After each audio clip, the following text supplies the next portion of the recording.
Dear students, welcome in this video. और हम आपके लिए लेकर आए new chapter number 3 and chapter name is शब्द विचार। ठीक है, तो इस चैप्टर में हम जानेंगे शब्द के बारे में विचार करेंगे कि किस प्रकार का शब्द जो होता है अर्थ वाला होता है, किस प्रकार का निरर्थक होता है। ठीक है, और शब्दों के मेल से क्या बनता है। चलिए, तो वर्णों के आपस में मिलने पर तो शब्द बनते हैं। शब्द कैसे बनता है? जब वर्ण आपस में मिलते हैं, वो भी सार्थक, ठीक है, सही क्रम में, तो वो एक शब्द बन जाता है। जैसे आ एक वर्ण है, शब्द नहीं है।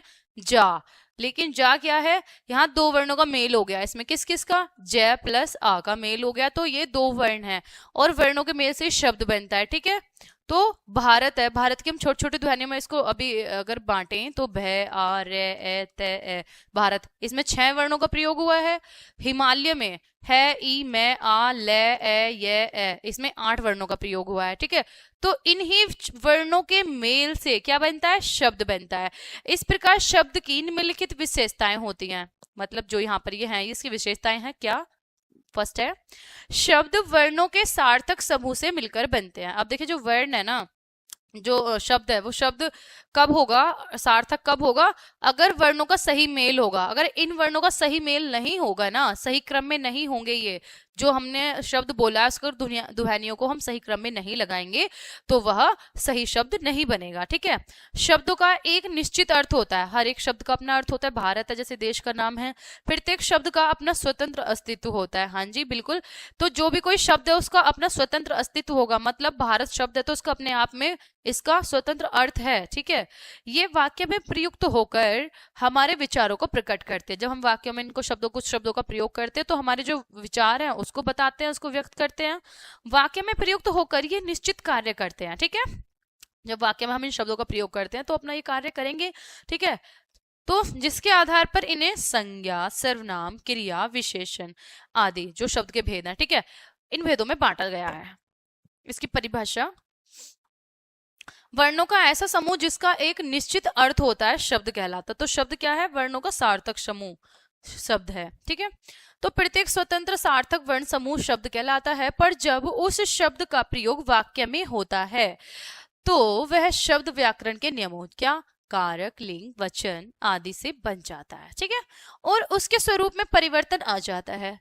ऐसी स्थिति में वह शब्द शब्द न रहकर क्या होता है? पद बन जाता है। ठीक है, जब वाक्य में प्रयुक्त होगा कोई शब्द, ठीक है, और वो एक मतलब कारक, लिंग, वचन इनकी तरह से जब वो इनमें नियम के अनुसार प्रयोग किया जाएगा तो वह शब्द पद बन जाएगा। ठीक है, जैसे लड़का, पतंग, उड़ाना।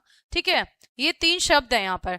अब इसको हम वाक्य में प्रयोग करें, लड़के पतंग उड़ा रहे हैं। ठीक है, तो वाक्य में प्रयुक्त होने वाले अब ये शब्द न रहकर पद बन गए हैं, क्योंकि लड़का शब्द तो उससे हमने लड़के, पतंग, ठीक है, उड़ाना से उड़ा रहे हैं। ठीक है, तो इनका रूप बदल जाता है क्योंकि व्याकरण के नियमों के अनुसार इनका रूप बदल गया है। ठीक है, तो लड़का का जैसे हमने लड़का कर दिया, वचन परिवर्तन हो गया है। पतंग तो पतंग रहेगा, उड़ाना का प्लेस पे हमने उड़ा कर दिया। ठीक है, उड़ा रहे हैं, इस तरह से इनका रूप बदल जाता है व्याकरण के नियमों के अनुसार। शब्दों का वर्गीकरण, प्रत्येक भाषा में शब्दों का भंडार बहुत विशाल होता है। ठीक है, कोई भी भाषा हो, शब्द उसमें उनका जो भंडार होता है वो क्या होती है? बड़ी होती है। ठीक है, बहुत सारे शब्द होते हैं। तो शब्दों के इस भंडार को अग्रलिखित आधारों पर बांटा जा सकता है। ठीक है, शब्दों के भेद, तो प्रयोग के आधार पर। सबसे पहला शब्दों का जो वर्गीकरण किया गया है प्रयोग के आधार पर। प्रयोग के आधार पर कैसे? तो प्रयोग की दृष्टि से शब्द के 3 प्रकार होते हैं। प्रयोग के आधार पर भी 3 प्रकार के होते हैं शब्द। कौन से? सामान्य शब्द, तकनीकी शब्द, अर्ध तकनीकी शब्द। तो सामान्य शब्द क्या होते हैं? डॉक्टर अपने दांतों को स्वस्थ रखने के लिए दिन में 2 बार दांत साफ करें। ठीक है, तो इस तरह के कहता है। ठीक है, डॉक्टर ने कहा अपने दांतों को स्वस्थ रखने के लिए दिन में 2 बार मतलब ब्रश करें, साफ करें। अब ऊपर लिखे वाक्य में हमने उन शब्दों को देखा जिन शब्दों का प्रयोग हम दिन प्रतिदिन व्यवहार में करते हैं। ठीक है, तो आम नागरिकों द्वारा, मतलब जो नॉर्मली ऐसे लोग हैं उनके द्वारा प्रयोग किए जाने वाले शब्द सामान्य शब्द है। मतलब जो हम सभी जो डेली अपनी भाषा में प्रयोग करते हैं सामान्य शब्द है ये, नॉर्मल से। ठीक है, जैसे घर, किताब, दाल, रोटी, पैसा, डेली यूज करते हैं शब्द को, तो ये हो गए सामान्य शब्द। तकनीकी शब्द क्या है? देखिए, कटघरा, कटघरे में खड़े फरियादी को उचित गवाह न होने के कारण दफा 302 के अंतर्गत सजाए मौत दी गई। तो कुछ अलग ही तकनीकी टेक्निकल मतलब वर्ड है यहाँ पे, जैसे अभी देखेंगे आगे। ऊपर दिए गए वाक्य में क्या था, जो रंगीन शब्द था ना पिंक वाला, वो शब्द न्यायालय से जुड़े शब्द हैं, ठीक है, विशेष हैं। इन शब्दों का प्रयोग सामान्य शब्दों की तरह नहीं होता। क्या हम डेली इस तरह के वर्ड यूज करते हैं डेली अपनी भाषा में? नहीं करते ना, ठीक है। तो तकनीकी शब्द है, किसी विशेष विषय के लिए जो बताए जा रहे हैं, व्यवसाय से संबंधित शब्दावली हो गई, तकनीकी परिभाषिक शब्दावली कहलाती है, ठीक है। तो जैसे पदबंध, विराम चिन्ह, अभियुक्त आदि। अब अर्ध तकनीकी शब्द क्या होते हैं देखिए, तो एक वाक्य है कि अगले सप्ताह चुनाव होने वाला है, तुम अपने पसंद की साड़ी का चुनाव कर लो, ठीक है। ऊपर दिए गए जो वाक्य है, इसमें चुनाव एक ऐसा शब्द है जिसका प्रयोग सामान्य व्यवहार में भी किया जाता है, ठीक है। चुनाव का जो है वो हम सामान्य व्यवहार की जो हमारी भाषा उसमें भी करते हैं, राजनीति के क्षेत्र में भी करते हैं। चुनाव का मतलब चुनना भी होता है। चुनाव का मतलब यहाँ पे आपको यही बता रहा है कि अर्ध तकनीकी शब्द, चुनाव का मतलब चूज करना भी होता है। चुनाव का मतलब यहाँ पे देखेंगे जो हम अपनी राजनीति के क्षेत्र में प्रयोग करते हैं। ऐसे शब्द जो तकनीकी होते हुए भी आम आदमी के जनजीवन में जो है मतलब कि अधिक प्रचलन के कारण सामान्य व्यवहार में प्रयोग किए जाते हैं, ठीक है तो तकनीकी शब्द, लेकिन आम जो मनुष्य हैं, आम आदमी है, उन सबके द्वारा भी ये प्रयोग किए जाते हैं, वे अर्ध तकनीकी शब्द कहलाते हैं, मतलब जो दोनों में यूज हो रहे हैं। ऐसे तकनीकी शब्दों का प्रयोग लोग निश्चित अर्थ में करते हैं तथा सामान्य जन अपने प्रतिदिन के व्यवहार में करते हैं। जो कुछ लोग होते हैं ना, वो अपने किसी निश्चित अर्थ के लिए उसका प्रयोग करते हैं, लेकिन जो आम मनुष्य होते हैं, सामान्य जन होते हैं, वो अपने व्यवहार में डेली में अपनी भाषा में इसका सामान्य शब्द का रूप में इसका प्रयोग करते हैं। जैसे रस शब्द है, ठीक है, तो साहित्य के अनुसार तो इसका अलग रस होगा। साहित्य के अनुसार क्या हो जाएगा इसका रस का अर्थ? कविता का रस, ठीक है। और जो हमारी नॉर्मल हमारी जो भाषा है, ठीक है, उसके अंतर्गत क्या हो जाएगा? रस का मतलब फलों का रस भी होता है। दो अर्थ हो गए ना, कविता का रस भी है और फलों का रस भी है। तो ये रस ऐसा शब्द हो गया जिसका विशेष अर्थ भी है, ठीक है। तो और तकनीकी शब्दों का प्रयोग भी हो रहा है और यहाँ पे आम जो भाषा है उसमें प्रयोग हो रहा है। ऐसे नाटक है, नाटक का मंचन होता है, मतलब पूरा ही एक नाटक जो तरीके से किया जाता है, ठीक है, एक वो नाटक हो गया है और एक भावों की अभिव्यक्त करना हो गया है, ठीक है। कविता का मतलब क्या हो गया? पद्य साहित्य के नाम के लिए, ठीक है। रचना या बनावट के आधार पर, ठीक है। तो दूसरा पॉइंट है शब्द की बताया जा रहा है, रचना या बनावट के आधार पर कितने प्रकार के होते हैं। कुछ मूल शब्दों में शब्द या शब्दांश जोड़कर नए शब्दों की रचना की जाती है। मतलब जो शब्द होते हैं, शब्दांश होते से उपसर्ग प्रत्यय होते हैं, ठीक है, तो उनमें उन्हें जोड़कर उपसर्ग या प्रत्यय को जोड़कर नए शब्द बना दिए जाते हैं, उनके अर्थ में परिवर्तन आ जाता है। रसोई घर शब्द है, जैसे रसोई प्लस घर से बना है, ठीक है। एक दंत, ठीक है, जैसे एक दंत हो गया। और जलज में जैसे जल प्लस जा से बना है, प्रत्यय लग के, ठीक है, या उपसर्ग लगकर। तो दो शब्दों के योग से जैसे बन गए। यौगिक, योग रूढ़ शब्द होते हैं। इसी आधार पर हम रूढ़ों को निम्नलिखित तीन भागों में बांटते हैं: रूढ़ शब्द, यौगिक शब्द, योग रूढ़ शब्द, ठीक है। तो परंपरा से किसी विशेष अर्थ के लिए रूढ़ होने वाले, खंडित करने पर कोई अर्थ न प्रकट करने वाले रूढ़ शब्द होते हैं। देखिए कहने का मतलब ये है परंपरा से, मतलब जिस शब्द का जो निश्चित अर्थ है वह अपने उसी मूल अर्थ में रहेगा। अगर हम उसके टुकड़े करेंगे, उसके भाग करेंगे, तो उसका कोई अर्थ नहीं होगा। जैसे घर शब्द है, अब घर शब्द का अपना एक अर्थ है, लेकिन अगर उसको हम उसके टुकड़े करें, घ प्लस रे, तो घ का क्या अपना कोई अर्थ ऐसे रह जाएगा, उस शब्द का कोई अर्थ नहीं रहेगा, केवल एक वर्ण है, ठीक है। तो कुछ शब्द ऐसे, मोर शब्द है, मोर शब्द का वर्ण विच्छेद करें, म या मो प्लस र, ठीक है, तो क्या उसका अर्थ है? मो का कोई अर्थ नहीं होगा, ठीक है। तो रूढ़ शब्द वो होते हैं जो अपने मूल शब्द में ऐसे के ऐसे ही प्रयुक्त होते हैं, वो चेंज नहीं होते तोड़ने पर, ठीक है।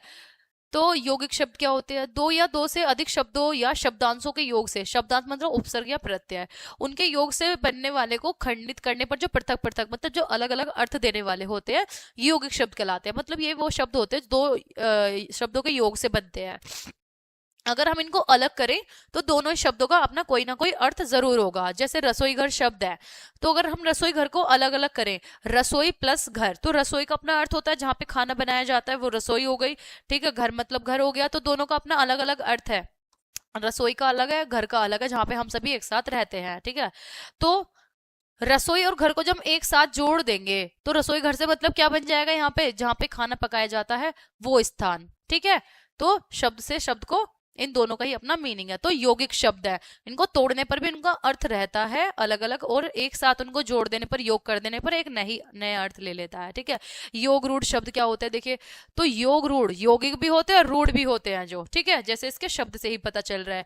दो या अधिक शब्दों के शब्दांतों के योग से बनने वाले शब्द जो किसी एक विशेष अर्थ में रूढ़ हो गए हैं, ठीक है। तो जो अपने किसी एक विशेष अर्थ के लिए ही, मतलब रूढ़ का मतलब उनका कोई और अन्य अर्थ लिया ही नहीं जा सकता। जैसे माँ शब्द है तो माँ का अर्थ माई है जो जननी है, ठीक है, उसका कोई अर्थ नहीं हो सकता। इसी प्रकार से ये जो योग रूढ़ शब्द होते हैं ना, यौगिक होते हुए भी रूढ़ हो जाते हैं अपने किसी विशेष अर्थ के लिए। जैसे पंकज शब्द है, पंकज तो कुछ भी हो सकता है, ठीक है। तो अगर इसको हम अलग करें पंक प्लस जा, ठीक है, तो हमें क्या पता है पंकज कमल है। क्यों? देखिए पंख मतलब कीचड़ में उगने वाला, तो जो कीचड़ में उगता है हमें क्या पता चल रहा है कि वो कमल है। विषधर है जो विष को धारण करने वाला है, जिसके अंदर विष होता है, ठीक है, तो विषधर, तो विष तो किसी के पास भी हो सकता है, लेकिन हमारा ध्यान कहाँ जाता है, विषधर से सांप, ठीक है। ऐसे ही नीलकंठ शब्द होता है, नीलकंठ इसमें नहीं है। ऐसे हिमालय है, पीतांबर है मतलब पीत है जिसके अंबर मतलब जो पीले वस्त्र धारण करने वाला होता है वो कौन है। तो पीत का भी अपना अलग अर्थ है, पीत का मतलब पीला हो गया, अंबर मतलब वस्त्र हो गए, ठीक है। तो पीत का अंबर का अपना अलग यौगिक है, दोनों का अर्थ होते हुए भी फिर भी वो रूढ़ है। क्यों? क्योंकि पीतांबर से एक विशेष निश्चित अर्थ है, क्या? कृष्ण, क्योंकि पीले वस्त्र जो धारण करता है वो कौन है? कृष्ण। ऐसे ही नीलकंठ, नील का मतलब नीला, कंठ का मतलब गला, तो नीलाकंठ होगा। दोनों को शब्दों का अपना अलग अलग यौगिक शब्द है, अर्थ है, लेकिन अगर उसको हम एक साथ लिखेंगे तो क्या हो जाएगा, नीलकंठ का अपना विशेष अर्थ बताएगा, विशेष अर्थ का बोध कराएगा। नीलकंठ मतलब शिव, ठीक है। स्तोत्र के आधार पर, स्तोत्र शब्द का अर्थ है मूल या उद्गम स्थान, ठीक है। स्तोत्र मतलब जिसका मूल शब्द होगा या उद्गम जहां से वो निकला है शब्द, ठीक है। हिंदी भाषा में विभिन्न स्रोतों से शब्दों का आगमन हुआ है। स्तोत्र के आधार पर शब्द के 5 भेद होते हैं। कौन से? तत्सम, तद्भव, देशज, विदेशज, संकर शब्द, ठीक है, जानेंगे अभी। तत्सम शब्द क्या होते हैं? संस्कृत भाषा के वे शब्द जो समय के साथ बदलकर हिंदी में प्रचलित हो गए हैं तद्भव शब्द कहलाते हैं। यहाँ पे तत्सम की बात कर रहे हैं हम, ठीक है। तो तत्सम शब्द क्या होते हैं? देखिए, तत्सम शब्द वो होते हैं संस्कृत के वो शब्द जो समय के साथ भी परिवर्तन नहीं हुआ जिनमें। तत्सम शब्द वो होते हैं संस्कृत के जो शब्द हिंदी में आकर के वैसे ही अपने उसी रूप में प्रयोग किए जा रहे हैं, वो होते हैं तत्सम शब्द। जैसे चंद्र, चंद्र को अब हम हिंदी में अब क्या बोलने लगे हैं? चांद। तो चांद ये तद्भव हो गया, लेकिन जो चंद्र है वो तत्सम रूप हो गया, ठीक है। जैसे अग्नि, चंद्र, ग्रह, गृही, कर्म, ठीक है, इस प्रकार के जो शब्द होते हैं ये तत्सम शब्द है। अब तद्भव शब्द क्या होते हैं? संस्कृत भाषा के वे शब्द जो समय के साथ बदलकर हिंदी में प्रचलित हो गए हैं, ठीक है। समय के साथ साथ जो बदल गए हैं संस्कृत के शब्द थे, हिंदी में थोड़ा सा उनका परिवर्तन हो गया उन शब्दों में। संस्कृत के जो शब्द थे, सूर्य है, जैसे सूर्य से सूरज बन गया, ठीक है। सूर्य जो संस्कृत का शब्द है सूर्य, उसी से सूरज शब्द बना है। ग्राम से गांव बन गया, अग्नि से आग बन गया, चंद्र से चांद, गृही से घर, कार्य से या कर्म से काम, ठीक है। तो इस तरह के शब्द बन गए, ये तद्भव शब्द हो गया जो संस्कृत के शब्दों का प्रयोग हिंदी में इस तरह से परिवर्तित हो गया है। अश्रु शब्द है, जैसे घृत है, अम्बा, ये तत्सम शब्द हो गया, मतलब संस्कृत के, ठीक है। तो अश्रु मतलब आंसू होता है, अब हम आंसू बोलते हैं। तद्भव मतलब हिंदी का शब्द हो घृत, घृत से ही घी बना है, घी शब्द जैसे हिंदी का तद्भव रूप हो गया, ठीक है। इसी तरह से यहाँ पे बाकी शब्द भी यही है, तत्सम और इनके तद्भव। तत्सम मतलब संस्कृत के, तद्भव मतलब जो तद्भव वो होते हैं तत्सम का रूप बदल गया है हिंदी भाषा में, ठीक है। चलिए यहाँ पे देखेंगे कुछ तत्सम और तद्भव शब्दों को, ठीक है। देशज शब्द, इन शब्दों का जन्म और विकास ग्रामीण क्षेत्रों की बोलियों से हुआ है। किनका? जो देशज है, तो जो आसपास की जो क्षेत्रीय बोलियां होती है, जगह जगह पर चेंज हो जाती है, इन शब्दों का जो विकास होता है वहीं से होता है, वहीं से शब्द लिए जाते हैं बोलियों से। तो इस प्रकार ये शब्द देशज शब्द कहलाते हैं। जैसे झुग्गी, पगड़ी, फावड़ा, लकड़ी, पिल्ला, रोटी, दाल, थाली, पड़ोसी, ठीक है, झोला, लोटा, डिबिया, इस तरह के जो हम डेली अपने वर्ड यूज करते हैं, ठीक है। तो जगह जगह हम कहीं ना कहीं से कोई ना कोई किसी भी क्षेत्र की भाषा से कोई ना कोई शब्दों को ले लेते हैं और विकसित हो जाती है भाषा, इसी तरह से बोलियां विकसित हो जाती है, ठीक है। तो ये होते हैं देशज शब्द। विदेशी शब्द क्या होते हैं? जो अन्य अपने देश की भाषाओं से नहीं लेकर अन्य देशों की भाषाओं से लिए जाते हैं, तो विदेशी भाषा। जैसे अंग्रेजी हो गई, ठीक है, विदेशी भाषाओं से अपनाए गए शब्द विदेशी शब्द कहलाते हैं। जैसे अंग्रेजी, फारसी, पुर्तगाली, चीनी, अरबी, तुर्की, इन अनेक भाषाओं के शब्द जो हिंदी भाषा में भी हम प्रयोग कर रहे हैं वैसे के वैसे ही उस भाषा के जो शब्द है अंग्रेजी भाषा का, जैसे स्कूल वर्ड है, उसको हम हिंदी में आज स्कूल सेम वैसे के वैसे ही उसी के रूप में प्रयोग कर रहे हैं, ठीक है। जैसे minister, train, sweater, school, doctor, nurse, ठीक है, फुटबॉल, तो हम चिकित्सक नहीं कहते, डॉक्टर ही कहते हैं डेली अपनी भाषा का जो प्रयोग करते हैं। स्कूल ही बोलते हैं, विद्यालय नहीं बोलते, नर्स ही बोलते हैं, ठीक है। इस तरह से फुटबॉल, ड्राइवर, क्रिकेट, इस तरह के हम वर्ड यूज करते हैं। तो जो ये विदेशी भाषा के शब्द है अपने हिंदी भाषा में हमारी में आके ऐसे के ऐसे ये बोले जा रहे हैं आज भी, ठीक है। अरबी फारसी के कुछ शब्द हैं, अल्लाह, जमीन, बादाम, औरत आदि। इस तरह के जो वर्ड है उनको हम जमीन को जमीन ही बोल रहे हैं, औरत, वकील, इस तरह के, जबकि ये हिंदी के वर्ड नहीं है, ये तत्सम भी नहीं है, तद्भव भी नहीं है, क्या है, ये अरबी फारसी से लिए गए हैं। ठीक है, तो तुर्की के कुछ शब्द दे दिए गए जैसे कालीन, कैची, तोप। ऐसे पुर्तगाली के शब्द है पादरी, संतरा, कमरा, गोदाम, गमला। ठीक है, अब फ्रांसीसी के शब्द जैसे आ गया है काजू, कारतूस, कूपन, अंग्रेज आदि, इस तरह के। और चीनी से जैसे लीची, चाय, ठीक है, चम्मच भी इसी का वर्ड है आदि। इस तरह के जो शब्द है ना वो चीनी भाषा से ले लिए गए हैं। तो चाय वर्ड है, अब डेली हम चाय, अपनी जो हमारी भाषा है डेली की, उसमें हम चीनी वर्ड ही यूज करते हैं, चाय। ठीक है, संकर शब्द क्या होते हैं, जो दो भिन्न भाषाओं के शब्द जब आपस में मिल जाते हैं, तो एक दूसरी भाषा का शब्द, एक दूसरी भाषा का शब्द जब आपस में मिल जाए और एक नया शब्द बना दे, तो वो होता है संकर शब्द। हिंदी भाषा में ऐसे अनेक शब्द पाए जाते हैं, जैसे हिंदी और संस्कृत के शब्द है पूंजीपति, पूंजी और पति। ठीक है, वर्ष प्लस गांठ। ठीक है, और कपड़ा, उद्योग, मांग पत्र, इस तरह के शब्द होते हैं। ठीक है, हिंदी और अरबी का शब्द जैसे थाने का हो गया, फारसी शब्द हो गया दार। हिंदी का शब्द जैसे घड़ी हो गया, ठीक है, हिंदी और अरबी का। और फारसी का जैसे हो गया साज। ठीक है, ऐसे किताब जैसे हिंदी अरबी का हो गया है, और घर वर्ड हो गया फारसी का। तो इसी तरह से जो शब्द है, ठीक है, इनके योग से अलग अलग भाषाओं के, जो दो भाषाओं के योग से बने, वही होते हैं संकर शब्द।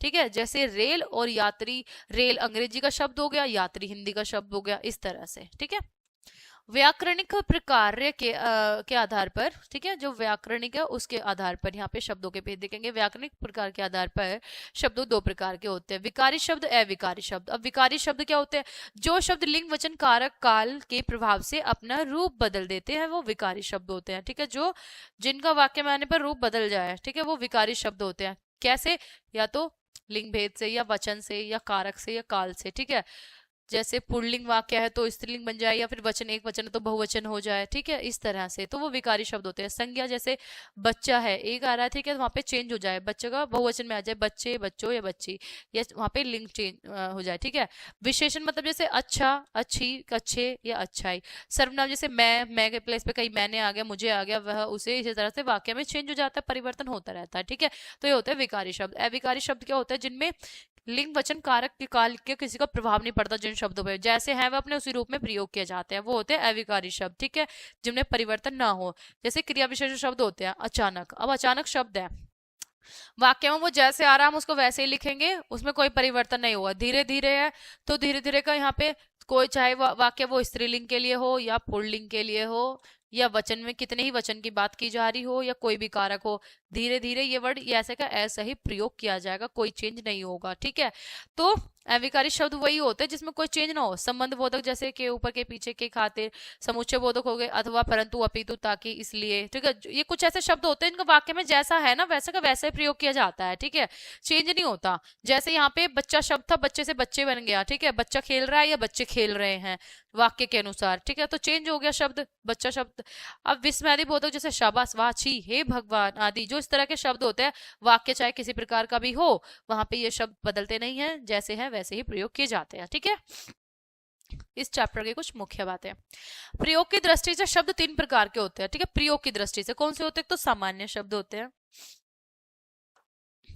सामान्य मतलब जो भी जन, सामान्य जन प्रयोग करते हैं। एक तकनीकी शब्दों के विशेष तकनीकी व्यवसायिक काम में यूज किया जाता है। एक अर्ध तकनीकी हो गई, जहाँ पे होते तो तकनीकी शब्द है लेकिन सामान्य लोग भी इनको यूज करते हैं। ठीक है, तो कुछ मूल शब्दों में शब्द या शब्दांश जोड़कर, मतलब उपसर्ग या प्रत्यय जोड़कर नए शब्दों की रचना की जाती है। ठीक है, अब रचना के आधार पर शब्द के तीन भेद होते हैं। कौन कौन से, रूढ़, यौगिक और योग रूढ़। ठीक है, तो अभी हमने जाना था कि रूढ़ शब्द क्या होते हैं। रूढ़ शब्द वो होते हैं परंपरा से जो चले आ रहे हैं, जो जिनके खंड करने पर भी चेंज नहीं होता, जैसे घर, मोर।